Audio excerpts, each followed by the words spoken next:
Hi, faceless ആണ്. ഞാൻ ഇന്നലെ ഒരു മൂവി കണ്ടു ഹോട്ട്സ്റ്റാറിൽ. All we imagine is life. Payal Kapadia direct ചെയ്ത മൂവി. അതിനകത്ത് അഭിനയിച്ചിരിക്കുന്നത് കനി കുസൃതിയും ദിവ്യ പ്രഭയുമാണ്. ഈ മൂവി ക്യാൻസൽ ഒക്കെ പോയ മൂവിയാണ്. അപ്പൊ മൂവി കണ്ടു തുടങ്ങിയപ്പോ ഒരു ക്രിട്ടിക്കിന്റെ രീതിയിൽ കാണാനാണ് ഞാൻ ശ്രമിച്ചത്. അങ്ങനെ കാണുമ്പോ ഈ മൂവി കുറെ ഇമോഷണൽ ആയിട്ടൊക്കെ നമ്മളെ കൊണ്ടുപോകുന്നുണ്ട്. അതുകൂടാതെ ഇതിന്റെ ഫ്രെയിമിങ്, അതുപോലെ തന്നെ ഇതിന്റെ ലൈറ്റിങ്, ഒരു മുംബൈയുടെ നമ്മൾക്ക് അറിയാൻ മേലാത്ത ഒരു സൈഡ്, അല്ലെങ്കിൽ ലൈറ്റ് ഉള്ള സൈഡും ലൈറ്റ് ഇല്ലാത്ത സൈഡും എന്ന് പറയാം. അപ്പൊ ആ ലൈറ്റ് ഇല്ലാത്ത സൈഡിന്റെ മൺസൂൺ കാലത്തുള്ള ജോലിക്ക് വേണ്ടി മൈഗ്രേറ്റ് ചെയ്ത് വന്നിട്ടുള്ള ആൾക്കാരുടെ ജീവിതം കാണിക്കത്തക്ക രീതിയിൽ ഒരു തീമാണ് എനിക്ക് കിട്ടിയത്. ഇതിനകത്ത് ഒരു പോസിറ്റീവായിട്ട് പറയേണ്ട ഒരു വലിയ കാര്യം എന്ന് പറയുന്നത്, പായൽ കമ്പാടിയ ശരിക്കും പറഞ്ഞാൽ മലയാളിയല്ല, പക്ഷെ എന്നിട്ട് പോലും നല്ല ഡയലോഗ്സ് ആണ് ഇതിനകത്തുള്ളത്. പിന്നെ അതുപോലെ തന്നെ പെർഫോമൻസ് വൈസ് ഒക്കെ ആണെങ്കിൽ ഏറ്റവും നന്നായിട്ട് കനി കുസൃതിയും ദിവ്യപ്രഭയും എല്ലാവരും നന്നായിട്ട് പെർഫോം ചെയ്ത് വെച്ചിട്ടുണ്ട്. അപ്പൊ ആ ഇമോഷൻസിലൂടെ ഒക്കെ നമ്മളെ കടത്തിക്കൊണ്ട് പോകാൻ എളുപ്പത്തിൽ സാധിച്ചിട്ടുണ്ട്. പക്ഷെ ഇനി ഞാൻ മുന്നേ പറഞ്ഞ പോലെ സാധാരണ ഒരു ഓഡിയന്റെ ഭാഗത്തു നിന്ന് ചിന്തിക്കുമ്പോൾ ഇതൊരു ഡോക്യുമെന്ററി ആണ്. സ്പോട്ട് ഡബ് ചെയ്താല്,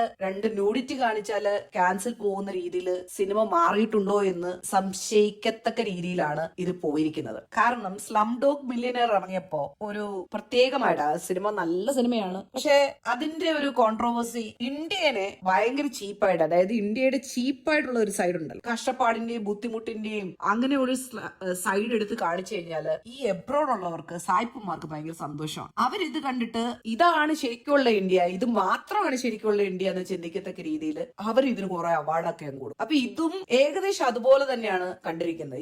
ഇതിനകത്ത് ഒരു ഞാൻ കുറെ റിവ്യൂവേഴ്സിന്റെ ഇത് കണ്ടു, അതിന്റെ ഭയങ്കര ലൈറ്റിങ്ങിനെ കുറിച്ചൊക്കെ പറയാണ്. പക്ഷെ ഒരു മൊബൈൽ ഫോൺ എടുത്തുകൊണ്ട് സ്പോട്ട് ഡബും ചെയ്ത് നമ്മൾ ഒരു മെഡിക്കൽ ക്ലിനിക്കിലേക്ക് പോവുകയാണെങ്കിൽ, ഒരു 2-3 ദിവസം അവിടെ ചെലവഴിക്കുകയാണെങ്കിൽ കാണുന്നത് എന്താണോ അങ്ങനെ നമുക്ക് ഫീൽ ചെയ്യുന്ന കാര്യങ്ങൾ, അതായത് ഒരു ടെക്നിക്കലി ഒരു തരത്തിലും ക്വാളിറ്റി ഇല്ലാത്ത രീതിയിൽ ഈ സിനിമ പോയിരിക്കുന്നത്. അടുത്തത്, ഇമോഷണലി കണക്ട് ചെയ്യാൻ ആൾക്കാരുടെ പെർഫോമൻസിലൂടെ നമുക്ക് പറ്റുന്നുണ്ടെങ്കിലും ഓവറോൾ എന്തിലേക്കാണ് നമ്മൾ കണക്ട് ചെയ്യേണ്ടത്, അല്ലെങ്കിൽ ഏത് സാരാംശത്തിലേക്കാണ് നമ്മൾ എത്തേണ്ടതെന്ന് ഒരു ഐഡിയ ഇല്ലാതെ സിനിമ എൻഡ് ചെയ്യാം. ഒരാളുടെ ജീവിതത്തിലെ കുറച്ച് ഇമോഷൻസിനെ എടുത്തു വെച്ച സിനിമയാകും എന്നുള്ള ഒരു തെറ്റിദ്ധാരണയാണ് ഈ സിനിമ പടർത്തുന്നത്. ആഫ്റ്റർ ഓൾ ലോക്കൽ ഓഡിയൻസ് പറയുന്നത് പോലെ ബ്രസ്റ്റ് കാണിച്ചോ, അല്ലെങ്കിൽ ന്യൂഡിറ്റി കാണിച്ചോ, ഒരു സെക്സ് സീൻ കാണിച്ചാലോ, അല്ലെങ്കിൽ രണ്ട് ലിപ് ലോക്ക് കാണിച്ചാലോ ഒരു സിനിമയാകുന്നില്ല.